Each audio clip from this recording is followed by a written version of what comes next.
Dios los bendiga, mis hermanos, buenas tardes. Es para mí un grande privilegio estar nuevamente con ustedes, continuando la enseñanza acerca del libro del Apocalipsis. El libro del Apocalipsis no es un libro para infundir miedo ni terror a nadie. Al contrario, la Biblia dice que es bienaventurado, es decir, feliz aquel que lee, oye y guarda todo lo que en él está escrito.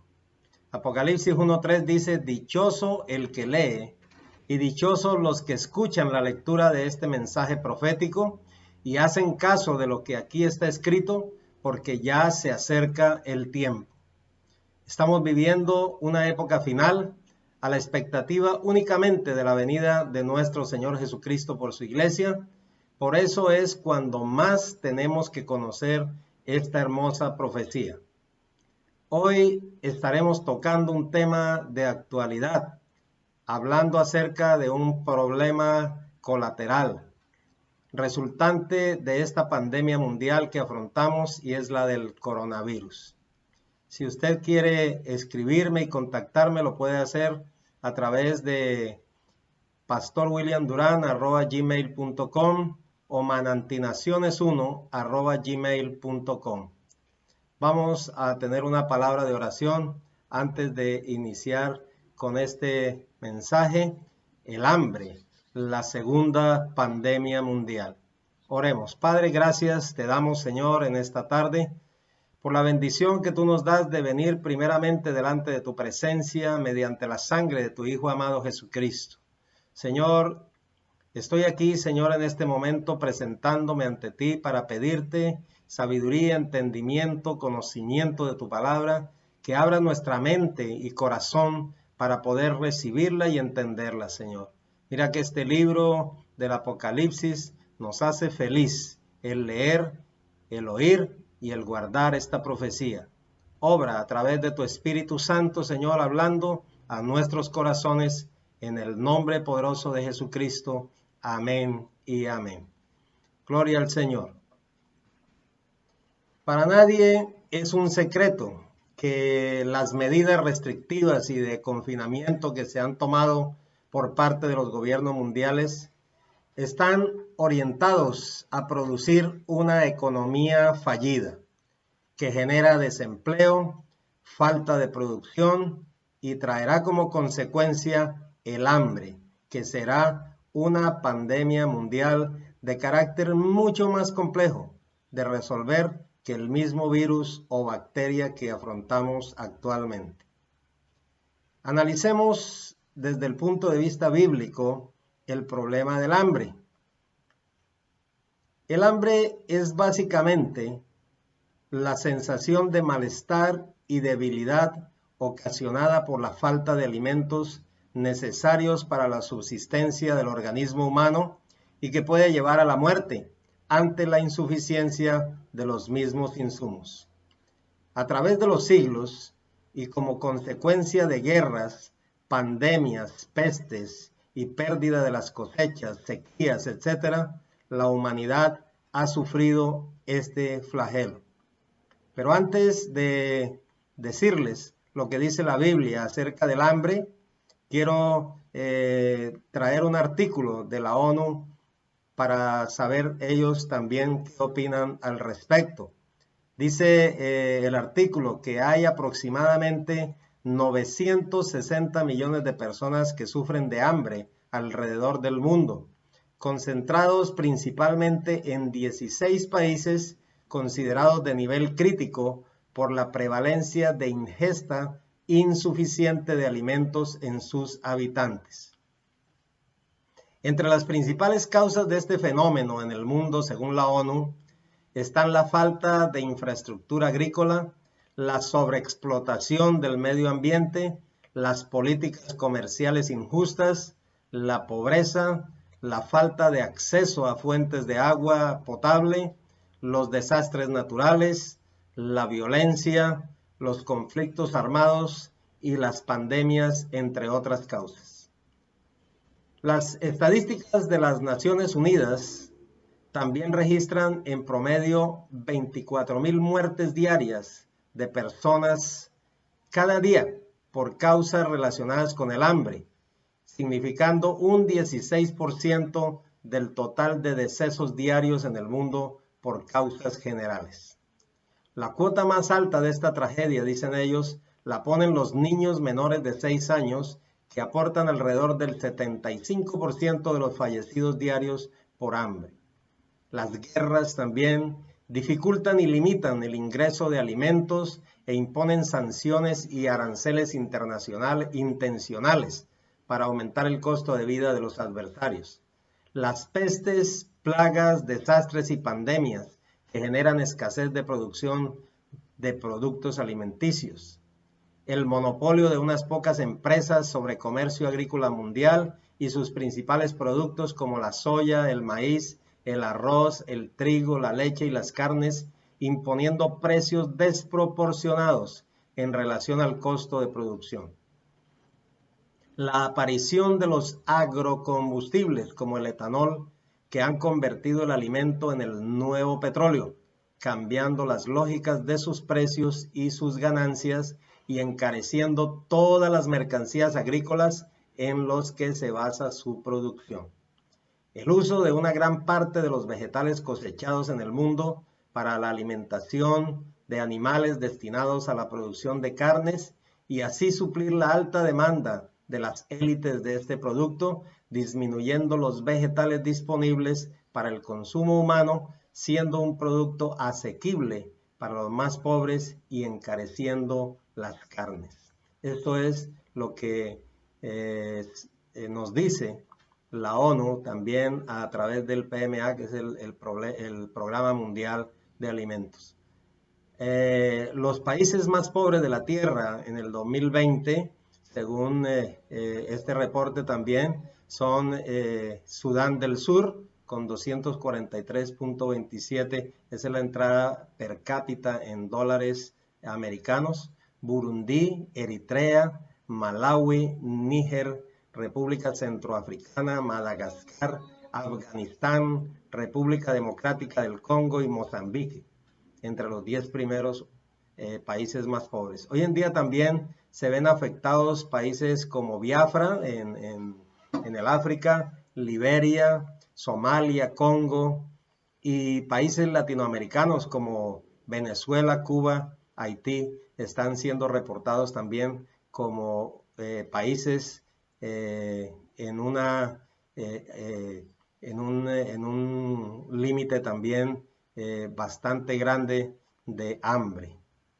Ahora, nosotros vamos a analizar el hambre desde el punto de vista bíblico también, porque nosotros a través de la Biblia encontramos que en muchas partes y en muchas épocas hubo hambre, pero veamos también que a pesar del hambre que hubo, la provisión de Dios siempre estuvo al alcance de su pueblo, aún en tiempos de crisis. Veamos, por ejemplo, el sitio de Samaria. En Segunda de Reyes, capítulo 6, versículo 25, nos dice que hubo una gran hambre en Samaria a consecuencia de aquel sitio. Tanto que la cabeza de un asno se vendía por 80 piezas de plata y la cuarta parte de un cab de estiércol de palomas por 5 piezas de plata. Otra versión dice, a consecuencia de aquel sitio hubo una gran hambruna en Samaria. Era tan duro que la cabeza de un asno se vendía por 80 piezas de plata y la cuarta parte de un cab de estiércol de palomas por 5 piezas de plata. Aproximadamente se pagaban $12 por una cabeza de asno. Sin embargo, Dios resolvió de una manera milagrosa el sitio de Samaria.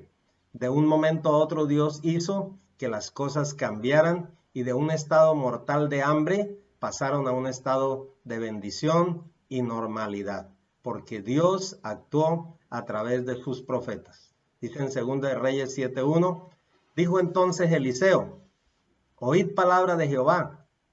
Así dijo Jehová, mañana a estas horas valdrá el seah de flor de harina un siclo y 2 seas de cebada un ciclo a la puerta de Samaria.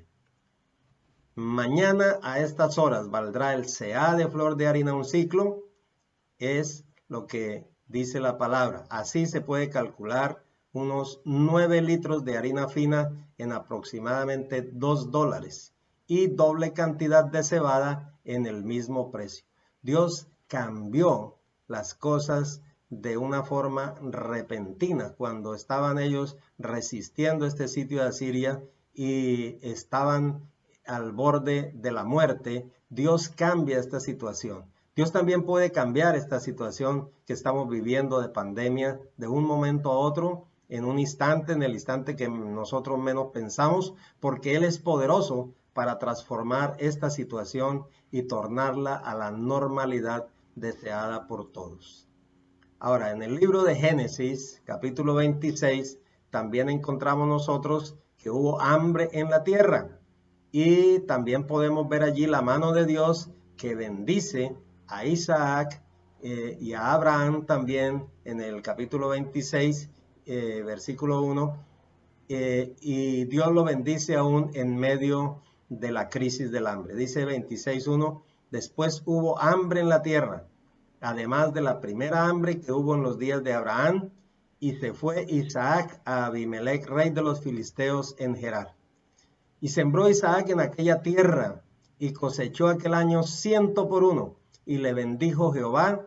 El varón se enriqueció y fue prosperado, y se engrandeció hasta hacerse muy poderoso. Un hombre que obedeció a Dios cuando Dios le dio la orden que se fuera allí a Gerar. Sin embargo, allí había hambre, pero en medio de esta dificultad y de esta crisis, Dios bendijo, dice la palabra, al 100 por 1, sembró y cosechó el 100 por 1. Sembró Isaac en aquella tierra y cosechó 100 por 1, y le bendijo Jehová, y se enriqueció el varón y fue prosperado. Dios bendice aún en tiempos de crisis. David en Salmo 37:25 dice, joven fui y he envejecido, no he visto justo desamparado, ni su descendencia que mendigue pan. Damos la gloria al Señor, porque Dios siempre está atento, aún en los tiempos de pandemia, en los tiempos de hambre. Sabemos que se avecina una grave situación económica. Hay una economía que está cayendo, pero de una forma, digámoslo, despampanante, así terrible, por causa de esta pandemia también, porque después de todas las pestes y pandemias, después de las guerras, después de estas situaciones, viene el hambre. Ahora, las guerras hacen que la tierra no produzca y el pan se consiga con riesgo de su propia vida, dice la Biblia. Lamentaciones capítulo 5, versículo 9, dice así, el pan lo conseguimos a riesgo de la vida y a pesar de los guerreros del desierto. La piel nos arde como un horno por la fiebre que el hambre nos causa. En Sión y en las ciudades de Judá, mujeres y niñas han sido deshonradas. Nuestros jefes fueron colgados de las manos, los ancianos no fueron respetados. Esto en situación de guerra. Ahora también ocurre o puede ocurrir que la corrupción de los gobiernos hace que se produzca también el hambre por el robo, por la usura. Y tenemos un ejemplo en la Biblia, en el libro de Nehemías, en el capítulo 5, versículo 14 en adelante, donde nosotros podemos ver el buen ejemplo que dio Nehemías como gobernador en Jerusalén. Dice en el versículo 14, desde el año 20 del reinado de Artajerjes, cuando fui designado gobernador de la tierra de Judá, hasta el año 32, es decir, durante 12 años, ni mis hermanos ni yo utilizamos el impuesto que me correspondía como gobernador. En cambio, los gobernadores que me precedieron habían impuesto cargas sobre el pueblo y cada día les habían exigido comida y vino por un valor de 40 monedas de plata. También sus criados oprimían al pueblo. En cambio yo, por temor a Dios no hice eso, dice Nehemías. Al contrario, tanto yo como mis criados trabajamos en la reconstrucción de la muralla y no compramos ningún terreno. Ahora, el pueblo se quejó de los impuestos y de la usura. En el versículo 1 de Nehemías, en el capítulo 5, versículo 1, dice: los hombres y las mujeres del pueblo protestaron enérgicamente contra sus hermanos judíos. Y vamos a ver bien qué fue lo que sucedió. Nehemías 5:2, pues había quienes decían: si contamos a nuestros hijos y a nuestras hijas, ya somos muchos, necesitamos conseguir trigo para subsistir. Otros se quejaban: por conseguir trigo para no morirnos de hambre, hemos hipotecado nuestros campos, viñedos y casas. Había también quienes se quejaban: tuvimos que empeñar nuestros campos y viñedos para conseguir dinero prestado y así pagar el tributo al rey. Fíjense cómo era la opresión tan terrible, que les colocaban impuestos. Fuera de eso, tenían que conseguir prestado para comer porque había mucha hambre, y aún hasta sus propios hijos tenían que venir y servir como esclavos al rey y a sus súbditos, para que ellos también oprimieran al pueblo. Qué cosa tan terrible. Entonces, Nehemías, al darse cuenta de todo esto que estaba sucediendo, dice en el capítulo 5, versículo 6 de Nehemías, que cuando él oyó sus palabras de protesta, dice: me enojé muchísimo. Y después de reflexionar, reprendí a los nobles y gobernantes. Es inconcebible que sus propios hermanos les exijan el pago de intereses. Convoqué además una gran asamblea contra ellos, y allí les recriminé: hasta donde nos ha sido posible, hemos rescatado a nuestros hermanos judíos que fueron vendidos a los paganos, y ahora son ustedes quienes venden a sus hermanos después de que nosotros los hemos rescatado. Todos se quedaron callados, pues no sabían qué responder. Yo añadí, dice en el versículo 9, lo que están haciendo ustedes es incorrecto. ¿No deberían mostrar la debida reverencia a nuestro Dios y evitar así el reproche de los paganos, nuestros enemigos?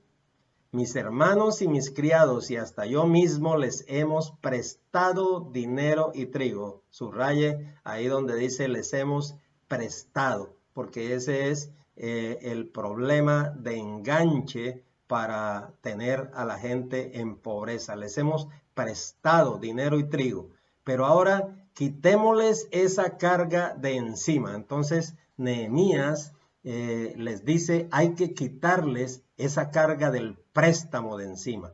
Yo les ruego que les devuelvan campos, viñedos, olivares y casas, y también el 1% de la plata, del trigo, del vino y del aceite que ustedes les exigen.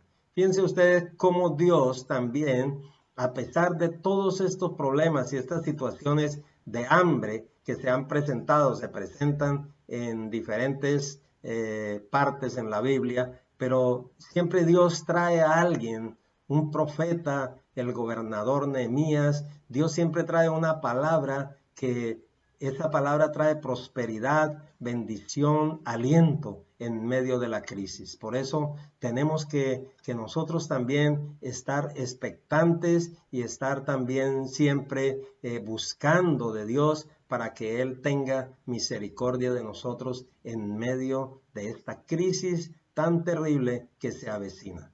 Ahora, yo quiero tratar también algo que es importante.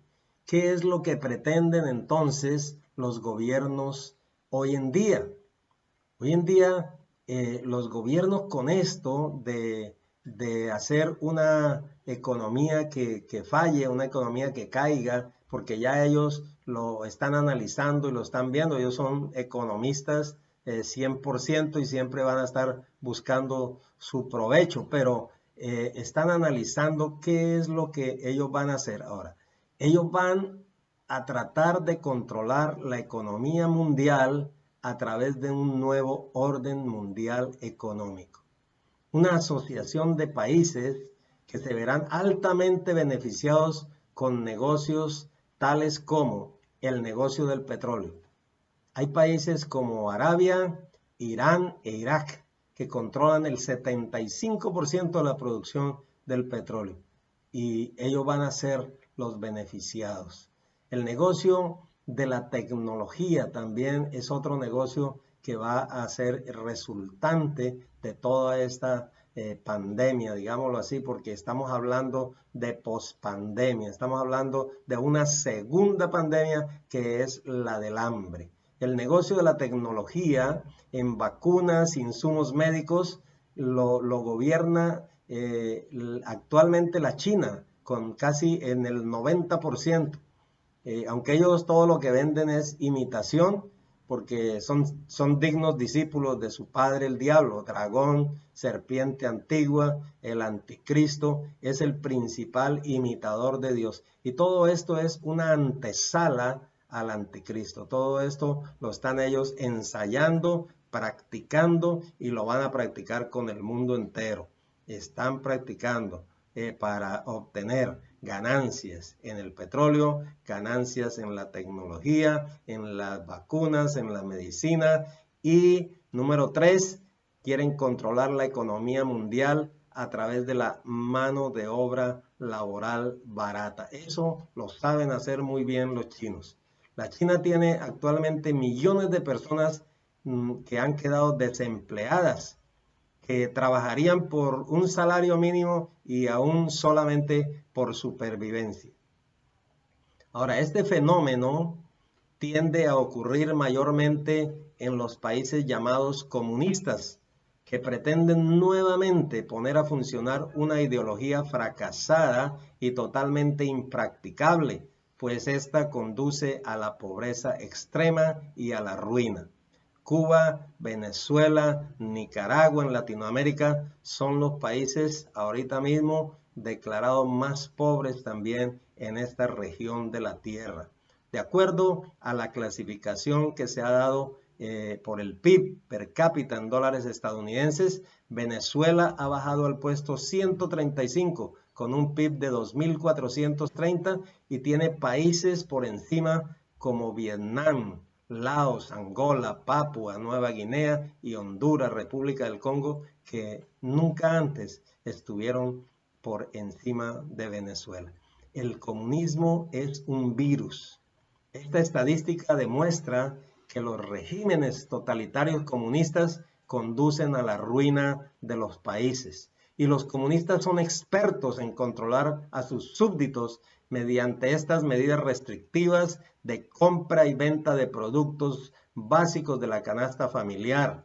Ejemplo tácito el de Cuba y Venezuela con sus tarjetas alimentarias. Asimismo, ejercen control sobre la población mediante una policía comunitaria en los barrios y colonias donde restringen la entrada y salida de cada uno de los habitantes del sector, como efectivamente se está haciendo ahora mismo en China.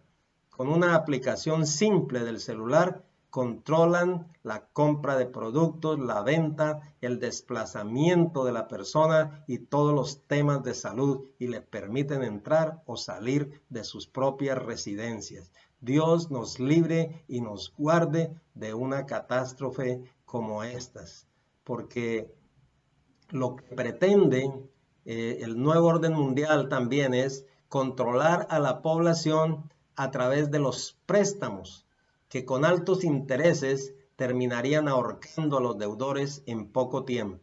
Nehemías capítulo 5 versículo 10 que lo leímos dice: mis hermanos y mis criados y hasta yo mismo les hemos prestado dinero y trigo, pero ahora quitémosles esa carga de encima. Los préstamos y los intereses siempre han servido para esclavizar al mundo. Ahora, veamos cuál es la estrategia del anticristo entonces según lo que dice el libro del Apocalipsis. Es, número 1, matar con hambre y epidemias a la humanidad. Apocalipsis capítulo 6, versículo 5 al 7 dice: cuando el Cordero rompió el tercer sello, oí al tercero de los seres vivientes que gritaba: ven, miré, y apareció un caballo negro. El jinete tenía una balanza en la mano. Y oí como una voz en medio de los 4 seres vivientes que decía: 1 kilo de trigo o 3 kilos de cebada por el salario de un día, pero no afectes el precio del aceite y del vino. Apocalipsis 6:7 dice, cuando el Cordero rompió el cuarto sello, oí la voz del cuarto ser viviente que gritaba, ven. Miré y apareció un caballo amarillo.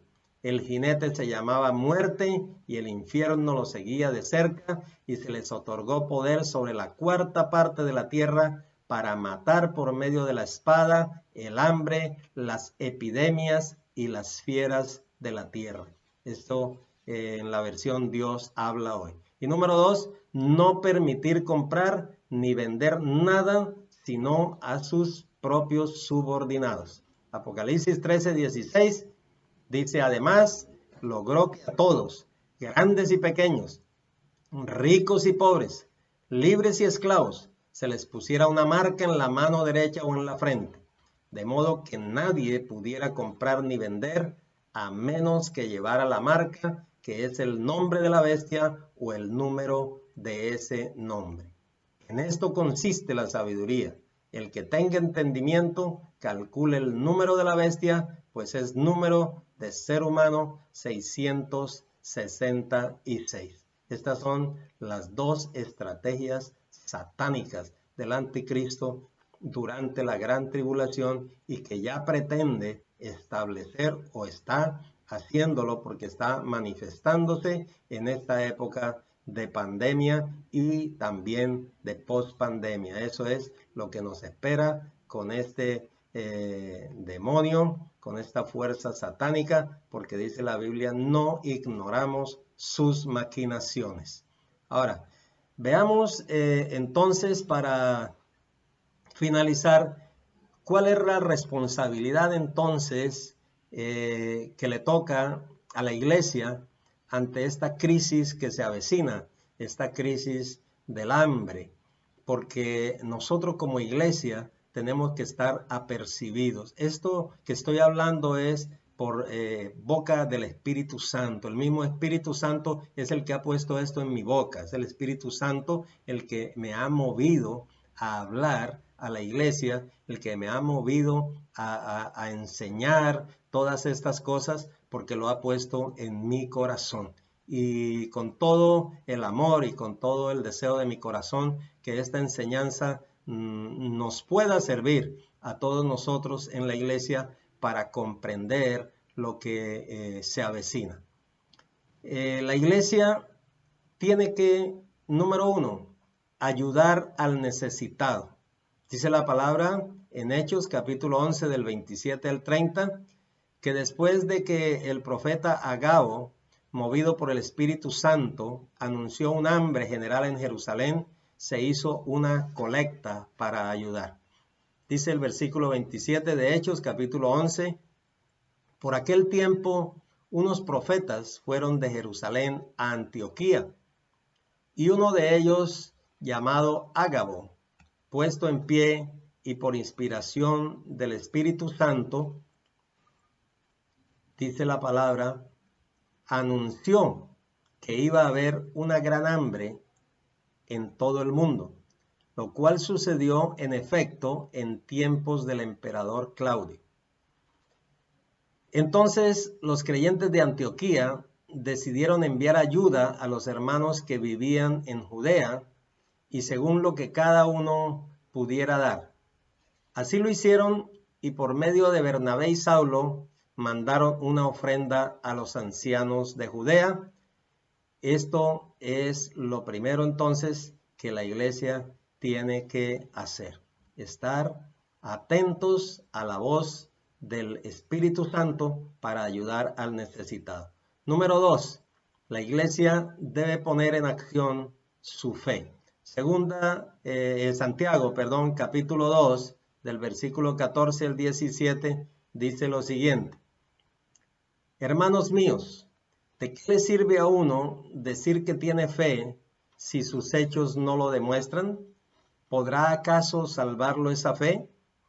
Supongamos que a un hermano o a una hermana le falta la ropa y la comida necesarias para el día. Si uno de ustedes les dice que les vaya bien, abríguense y coman todo lo que quieran, pero no les da lo que su cuerpo necesita, ¿de qué les sirve? Así pasa con la fe por sí sola, es decir, si no se demuestra con hechos, es una cosa muerta. La fe sin obras es muerta. Número 3, prestando al pobre. Deuteronomio capítulo 15, del versículo 7 al 11, dice lo siguiente.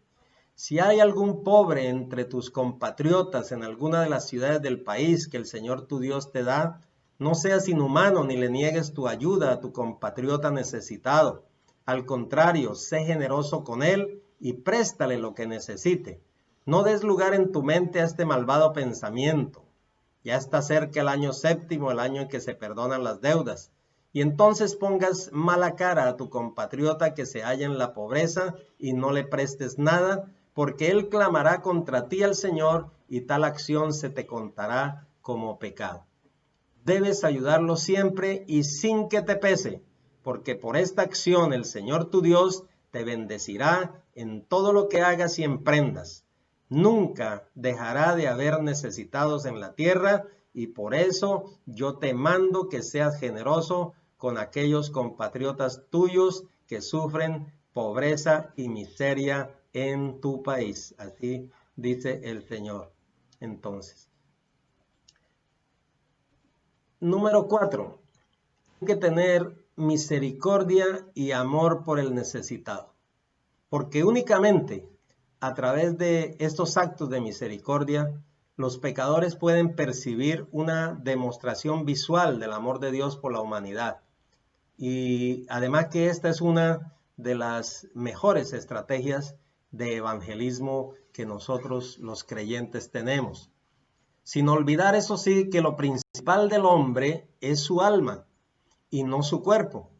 Por eso debemos predicar sencillamente la fe en Jesucristo, sin olvidar las buenas obras para las cuales fuimos nosotros creados. No dejándonos llevar tampoco por aquellos que han practicado la misericordia por siglos, pero que no han logrado llevar ni una sola alma a los pies de Jesús. Efesios capítulo 2, versículo 8 en adelante nos dice, porque por gracia sois salvos por medio de la fe, y esto no de vosotros, pues es un don de Dios. No por obras, para que nadie se gloríe, porque somos hechura suya, creados en Cristo Jesús para buenas obras, las cuales Dios preparó de antemano para que anduviésemos en ellas. Hermanos, se aproximan los juicios de Dios sobre la tierra. Una catástrofe económica mundial se avecina. Con el correr de los acontecimientos actuales, guerras, pandemias, pestes, sequías, un descontrol total de la meteorología, calentamiento global, capa de ozono perdida, definitivamente van a escasear los alimentos. Y Dios quiere preparar a su iglesia para que haya mayor sensibilidad entre nosotros, se despierte la compasión, el amor y la misericordia por los necesitados. No es por casualidad que la tierra esté actualmente en descanso. Prepárate, iglesia, porque la economía mundial va a colapsar. Sé sabio, administra lo que tienes. No gastes en lo que no sacia. Ahorra lo máximo que puedas. Da lo máximo que puedas. Y sobre todo, siembra en el reino de Dios, que es el lugar más productivo. La Biblia nos dice también en el libro de Deuteronomio, el capítulo 8, versículo 7, porque Jehová tu Dios te introduce en la buena tierra, tierra de arroyos, de aguas, de fuentes y de manantiales que brotan en vegas y montes, tierra de trigo y cebada, de vides, higueras y granados, tierra de olivos, de aceite y de miel, tierra en la cual no comerás el pan con escasez, ni te faltará nada en ella, tierra cuyas piedras son hierro, y de cuyos montes sacarás cobre, y comerás y te saciarás, y bendecirás a Jehová tu Dios por la buena tierra que te habrá dado. Cuídate de no olvidarte de Jehová tu Dios para cumplir sus mandamientos, sus decretos y sus estatutos que yo te ordeno hoy. No suceda que comas y te sacies y edifiques buenas casas en que habites, y tus vacas y tus ovejas se aumenten, y la plata y el oro se te multipliquen, y todo lo que tuvieres se aumente, y se enorgullezca tu corazón, y te olvides de Jehová tu Dios, que te sacó de tierra de Egipto, de casa de servidumbre. Dios quiere que nosotros gobernemos nuestros asuntos con juicio. Dios quiere una buena administración. Es lo que Dios demanda de nosotros. Los recursos del planeta, la producción de la tierra, la buena administración de las políticas de la tierra. Tenemos que decirle no a la corrupción y no a olvidarnos de Dios. Salmo 112:5 dice, el hombre de bien tiene misericordia y presta, gobierna sus asuntos con juicio, administra bien. El hombre de bien presta con generosidad y maneja con honradez sus negocios. Dios quiere entonces, amados hermanos, que nosotros aprendamos a administrar bien lo que Él nos ha dado, lo que Él nos ha concedido, para que podamos enfrentar esta pandemia que viene ahora, que es la crisis económica mundial. Orémosle al Señor y pidámosle sabiduría y entendimiento para que la iglesia de Jesucristo se prepare y tenga las herramientas necesarias para afrontar esta pandemia. Que el Señor les bendiga.